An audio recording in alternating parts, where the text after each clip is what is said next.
Pourquoi ce plat? En fait, le plat, il est né d'un jour où une dame qui s'appelle Emmanuelle Marie m'a amené ses Saint-Jacques, je pense que c'était la 2e ou 3e fois, et je me suis aperçu que sur les Saint-Jacques, il y avait des algues. Et il y avait une forte odeur d'algues, une forte odeur un peu marine, et du coup, on a créé ce plat autour de l'île des Chausées, parce qu'elle m'a beaucoup raconté aussi tout ce qu'on pouvait trouver comme algues, comme légumes aussi. C'est pas tout à fait sur l'île des Chausées, mais c'est juste en face. Et elle m'a aussi expliqué ce qu'il y avait comme herbes marines. Donc du coup, on a construit tout un plat autour de l'environnement de cette dame qui est formidable et de son mari qui pêche en mer tous les jours et qui apporte les Saint-Jacques et les homards 2 fois par semaine à Paris.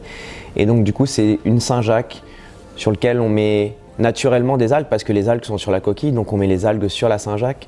On va mettre des poireaux crayons qui sont de la région, juste parce que le poireau aime bien ce côté un peu iodé, marin. Et on met un condiment d'algues avec du citron bergamote. Le citron bergamote aussi a une effluve un peu iodée, et ça relève un peu ce goût d'algues. Et on va venir mettre des chips qu'on peut trouver, des chips d'algues qu'on peut trouver de partout, tout autour de l'île des Chausées, et une tuile de pommes de terre un peu pour la gourmandise, avec du beurre d'algues.